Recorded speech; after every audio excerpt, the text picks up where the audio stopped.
Hey guys, it's me Lucifer और स्वागत है आप सबका हमारे चैनल कॉमिक यूनिवर्स पे। और आज मैं लाया हूँ king in black, iron man, doctor Doom. दोस्तों, ये सीरीज हमारे किंग इन ब्लैक के एपिसोड 2 के बाद ही शुरू होती है, जहाँ पर हम आयरन मैन और डॉक्टर डूम को टीम अप करते हुए देखेंगे। तो बिना ज़्यादा टाइम वेस्ट किए लेट्स बिगिन।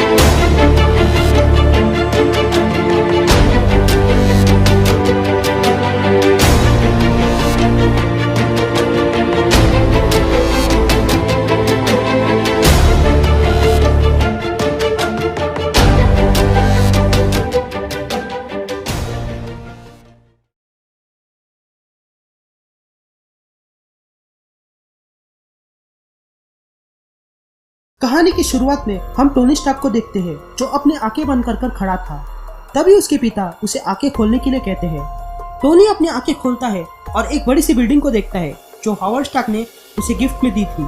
टोनी उस बिल्डिंग को देखकर कहता है, ये तो बस एक बिल्डिंग है। जिस पर हॉवर्ड स्टार्क कहता है कि ये बिल्डिंग नहीं, जॉनस्टन एंड बर्नस्टाइन वाली बिल्डिंग है, जो मैनहट्टन की सबसे महंगी बिल्डिंग है। टोनी ये सब कुछ देखकर समझ नहीं पा रहा था, लेकिन तभी हॉवर्ड स्टार्क उसे कहता है कि ये गिफ्ट टोनी को सांता क्लॉज ने दिया है, और टोनी से कहता है कि अगर तुम दुनिया के जादू छोड़ना चाहते हो तो ठीक है, लेकिन फिर तुम देखना कि ये दुनिया पूरी ठंडी और काली पड़ जाएगी। फिर सीन शिफ्ट होती है और हमें आज का वक्त दिखाई देता है, जहाँ पर अब पूरी दुनिया सच में ठंडी और काली पड़ चुकी है। तभी हमें आयरन मैन का आवाज सुनाई देता है कि हॉवर्ड सही था और अब एडी ब्रॉक भी मर चुका है, और ये सब मेरी वजह से है, क्योंकि ना ही मैं सिम्बियोट लाता और ना ही एडी की मौत होती। और ये कहते हुए हमें टोनी स्टार्क दिखाई देता है, जो एक्सट्रीमिस्ट आर्मर पहने हुए उसी बिल्डिंग के सामने खड़ा था जो हॉवर्ड ने उसे गिफ्ट में दी थी, लेकिन वो बिल्डिंग अब सिम्बियोट से भर चुकी थी। तभी आगे टोनी कहने लगता है कि जब वो 13 साल का था उसने बिल्डिंग बेच दी और उससे $6 मिलियन कमाए। पर अब अगर मैं आयरन मैन बनकर अपने अतीत में देखूं तो ये सब कुछ एक जादू जैसा ही लगता है। पर अब मैं कोई हीरो नहीं हूँ, क्योंकि पिछले कुछ दिनों में मैंने विलन जैसे काम किए हैं। मिसाल के तौर पर एडी को ही ले लो। तभी पीछे से डॉक्टर डूम आता है और टोनी से कहता है, क्या तुम मेरे लिए भी मौन रखोगे जैसे तुमने एडी के लिए रखा है, जो बहुत से लोगों की नज़र में एक विलन है। जिस पर टोनी डॉक्टर डूम से कहता है, वो तो इस बात पे निर्भर करता है कि मैंने तुम्हें मारा है या तुम्हें बचाने की कोशिश की है। जिस पर डॉक्टर डूम कहता है, वेल, मुझे मारना तो तुम्हारे बस में नहीं है, लेकिन एक बात के लिए मान भी लेता हूँ कि चलो तुमने मुझे मारा। तभी टोनी कहता है, इन बातों को छोड़ दो। लेकिन तभी टोनी और डॉक्टर डूम दोनों भी आसमान में कुछ देखते हैं, जिसे देखकर वो हैरान रह जाते हैं। तभी टोनी कहता है, क्या ये वही है जो मैं देख रहा हूँ? जिस पर डूम कहता है कि नहीं, ये वो नहीं हो सकता। तभी वो चीज आसमान से उड़ते हुए इन दोनों के पास आने लगती है। तभी टोनी डूम से कहता है, क्या तुम देख रहे हो, ये वही है? जिस पर डूम कहता है, नहीं, ऐसा हो नहीं सकता, अभी तो क्रिसमस भी नहीं है। तभी टोनी कहता है, ये सच है, वो असली में है, सांता असली में है। और ये देखते ही सांता क्लॉज उनकी तरफ आने लगता है। लेकिन तभी टोनी कुछ देखता है और वो चौंक जाता है, और हम देखते हैं कि ये सांता अब पहले जैसा नहीं है, बल्कि इस सांता पर सिम्बियोट हावी हो चुका है। ये देखकर आयरन मैन कहता है, ओह गॉड, नल ने इस पर भी कब्जा किया। जिस पर डूम कहता है, देखो, ये वो सांता नहीं है जो हम समझ रहे हैं, हो सकता है ये कोई और हो। जिस पर आयरन मैन कहता है, कोई भी हो, लेकिन मैं उसे किसी को चोट पहुंचाने नहीं दूंगा। और ये कहकर आयरन मैन सांता पर अटैक करने के लिए निकलता है।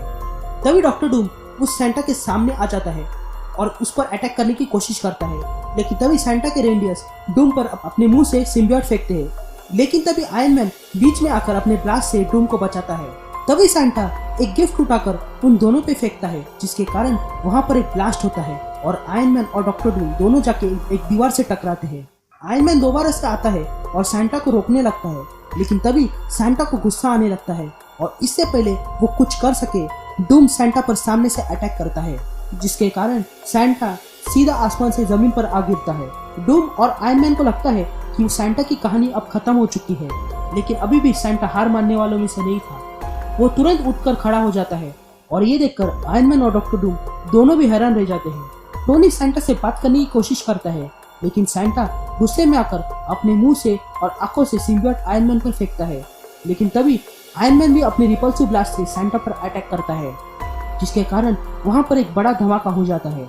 और जब धुआं हटता है तो आयरन मैन और डॉक्टर डूम दोनों भी देखते हैं कि सैंटा अभी भी वहीं पर खड़ा था और साथ ही उसके ऊपर से सिम्बियोट का भूत भी उतर चुका था।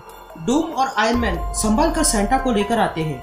तभी सैंटा टोनी से कहता है, टोनी तुम एक अच्छे बच्चे हो, और डूम से कहता है, विक्टर तुम एक बुरे बच्चे हो। और ये कहकर सैंटा वहां से चला जाता है।